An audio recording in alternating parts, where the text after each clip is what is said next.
बिस्मिल्लाहिर्रहमानिर्रहीम। मुअज़्ज़ज़ नाज़रीन किराम, आज मैंने आपके साथ अपना एक ज़ाती वाक़या शेयर करना है बैंकिंग के हवाले से। बहुत सारे लोग बैंक के साथ और ख़ास तौर पर इस्लामिक बैंक के साथ वो कहते हैं जी हमने कारोबार करना है, फिर वो उससे कर्ज़ लेते हैं, फिर उसके अंदर फंस जाते हैं। मैंने चूँकि आपको अपना ज़ाती वाक़या सुनाना है तो मैं मुनासिब समझूँगा कि बैंकिंग के हवाले से अपना नुक्ता नज़र जो मेरा तजर्बा है वो मैं आपके सामने रखूँ। लेकिन इससे पहले कि मैं ये बात अपना वाक़या आपको सुनाऊँ, मैं सिर्फ ये बताना चाहूँगा कि जो सूद लेने वाला होता है, जो सूद खोर होता है, उसके अंदर कुछ सिफ़तें, रज़ील सिफ़तें पैदा हो जाती हैं। और वो क्या है? उसके अंदर हिरस, तमा, बुखल, बुज़दिली, खुदगर्ज़ी, ज़रपरस्ती, ये सारी वो बुरी सिफ़ात हैं जो सूदखोर के अंदर पैदा हो जाती हैं। और उसके बरअक्स जो सूद अदा करने वाला होता है उसके अंदर क्या नफ़रत पैदा होती है, गुस्सा पैदा होता है, बुग़्ज़ व अनाद पैदा होता है, हसद, ये सिफ़ात पैदा हो जाती हैं। और याद रखिए, ऐसी सिफ़ात इस्लामी माशरे के अंदर बिल्कुल सम्मे कातल की हैसियत रखती हैं। ये जहाद की रूह के मुनाफी हैं। और उसके साथ साथ ये बात भी हमें समझ लेना चाहिए कि जो सूद खोर है, जो सूद लेने वाला है या देने वाला है, खाने वाला, खिलाने वाला, ये आखिरत में अज़ाब का सबब भी बनता है। और इसीलिए इस्लाम के अंदर मुकम्मल तौर पर सूद को हराम करार दिया गया है। अज़ीज़ों, आज से कोई 25 साल पुरानी बात है। दारुस्सलाम के अंदर हम काम कर रहे थे। हमारा एक क्लाइंट था कतर से, उसका नाम मैं जानबूझ के नहीं बताऊंगा। उसका भी वहाँ पे एक बुक स्टोर था। तो वो तकरीबन हर महीने 3 हफ्ते के बाद, 4 हफ्ते के बाद, महीने के बाद वो हमारे पास आया करता था और आके कैश पे किताबें लेता था। हमें उसका बड़ा इंतज़ार होता था। हम कहते हैं कि भाई वो कब आए। नए नए नोट उसने दिखाने हमें, और नोट बहरहाल अच्छी डिस्काउंट लेता था, लेकिन हमें उसका इंतज़ार रहता था इसलिए कि वो कैश पे काम करता था। एक दिन मैंने उससे पूछा, मैंने कहा साथी ये बताओ कि ये तुमने कहाँ से ये नोट लेते हो, ये पैसे कहाँ से लेते हो? उसने कहा मैं तो बैंक के साथ कारोबार करता हूँ। मैंने कहा कौन से बैंक के साथ?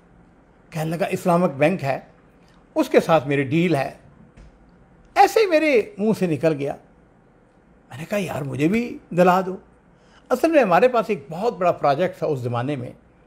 हमने कुछ किताबें इटली से प्रिंट करवानी थी, बुखारी शरीफ प्रिंट करानी थी, कुछ तफसीरें थी प्रिंट करवानी थी। काफ़ी बड़ा मंसूबा था। उसके लिए हमें तकरीबन 1.6 मिलियन रियाल चाहिए था, यानी 16 लाख रियाल की हमें ज़रूरत थी। जब मैंने उससे कहा, मैंने कहा कि हमें भी, मुझे भी ले दो। उसने कहा कोई बात ही नहीं है, कोई मसला ही नहीं है।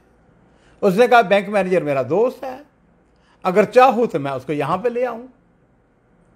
लो जी, चंद दिन गुजरे, हो सकता है 2 हफ्ते गुजर गया हो, महीना गुजर गया हो। बहरहाल क्योंकि 25 साल पुरानी बात है। एक दिन मैंने देखा एक बड़ा मुअज़्ज़ज़ आदमी हमारे उस क्लाइंट के साथ हमारे दफ्तर में दाखिल हुआ। उसने उसका तारफ़ कराया। उसने कहा कि ये इस्लामिक बैंक का मैनेजर है। वो मैनेजर मुझे कहने लगा कि अब्दुल मालिक, मैं तुम्हें बड़ा अच्छी तरह जानता हूँ, मैं तुम्हारे काम से वाकिफ़ हूँ और हमारी ख्वाहिश है कि आप हमारे साथ काम करें। मैं आपको इनकरेज करना चाहता हूँ, बस उसके लिए एक शर्त है कि तुम्हें कतर आना होगा। मैंने कहा ठीक है, चला जाऊँगा, कोई मसला नहीं है। वो जो हमारा क्लाइंट था उसने मुझे वीज़ा भिजवा दिया। अजीज़ों, मैंने पूरा प्रोग्राम बना लिया कि मैंने वहाँ जाना है और वहाँ पर वो सारे वो दक्षत और मराहिल वो सारे तय करने हैं। अगले दिन, जिस दिन मैंने अपने तौर पर तय किया हुआ था कि मैंने जाना है, सीट मैंने इसलिए बुक नहीं करवाई थी कि वो टेलीफोन के ऊपर सीट फ़ौरन बुक हो जाती थी। जो मेरा ट्रैवल एजेंट था वो इतना तेज़ था कि जब भी मैं उसको कहता कि भाई मैंने शाम के वक्त जाना है तो उसी वक्त मेरी टिकट आ जाती थी या नेक्स्ट डे। एनीवे, रात हुई। अब मैं सोने की कोशिश कर रहा हूँ, मुझको नींद नहीं आ रही। मुसलसल इस तफ़कीर के अंदर हूँ, सोचो विचार के अंदर हूँ, या अल्लाह मैंने आज तक बैंकों के साथ काम नहीं किया है, कहीं ऐसा ना हो कि मैं फंस जाऊं। लो जी, रात के 2 बज गए। रात के 2 बजे मैं करवटें बदल रहा हूं। अल्लाह ताला ने ज़हन में बात डाली। मैं बिस्तर से उठा, वज़ू किया और मसल्ले पे खड़ा हो गया। मैंने इस्तिखारा किया और अल्लाह से रो के मैंने दुआ मांगी। मैंने कहा, या अल्लाह, तू जानता है कि सारी ज़िंदगी अल्लाह के फजल करम से, तेरी रहमत से मैंने बैंक के साथ काम नहीं किया। करंट अकाउंट हमारे ज़रूर हैं, लेकिन आज तक ना मैंने सूद लिया है, ना अल्हम्दुलिल्लाह मैंने सूद दिया है, ना मैंने कभी सोचा है। तो या अल्लाह, मैं कल वहाँ पे जा रहा हूँ, कोई ऐसा ना हो कि मैं वहाँ पे फंस जाऊँ। तू मेरी रहनुमाई कर। और अज़ीज़ों, मैं यहाँ पे ये बात कहूँगा, मोमिन का एहतियार वो दुआ है। अद्दुआ हुवल इबादा, दुआ जो है ये इबादत है। वक़ाल रब्बुकुम उदूनी अस्तजिब लकुम। लो जी, फ़ौरन अल्लाह ताला ने मेरी ये दुआ कबूल की कि मैं ऐसा करूं कि मैं जो हमारे पार्टनर हैं दारुस्सलाम के साथ, सऊदी हमारे शुरका हैं, उनको ये बात बताऊं। इत्मीनान की नींद सो गया। अगला दिन हुआ तो मैंने हमारे जो बड़े हेड हैं उनको मैंने टेलीफोन किया। मैंने उनसे कहा कि मैं आपसे मुलाकात करना चाहता हूँ, लेकिन शर्त यह है कि आप और मैं दोनों अकेले हों।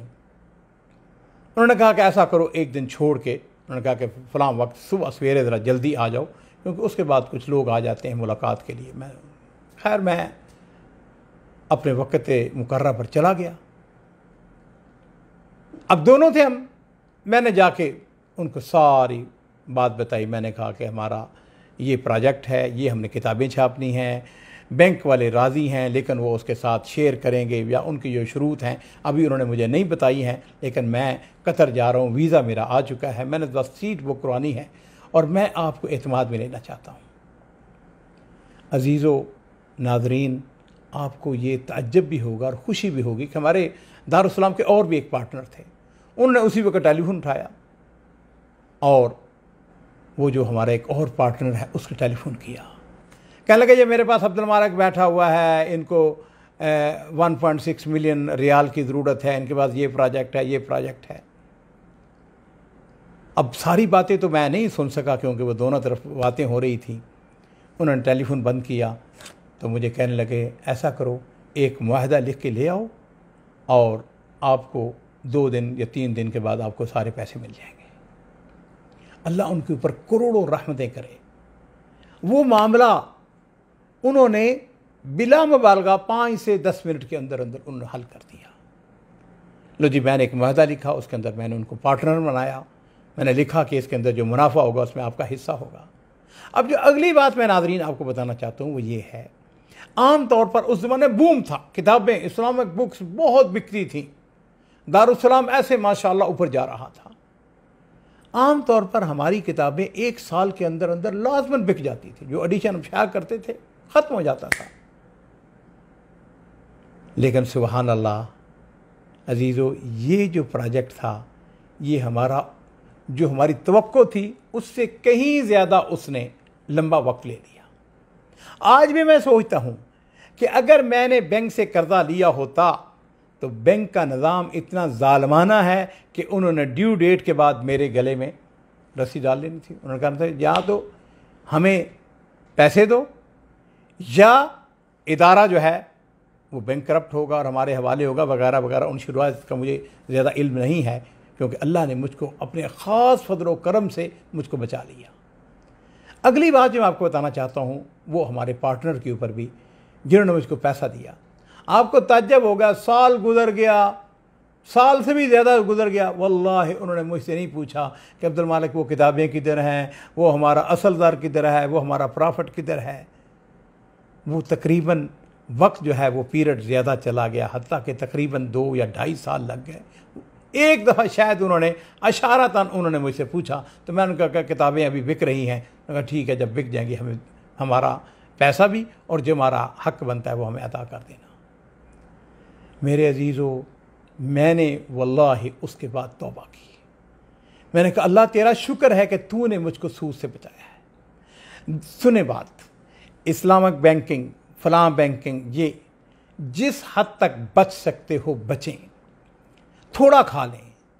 आइए नबी करीम सल्लल्लाहु अलैहि वसल्लम की एक हदीस को सुनते हैं।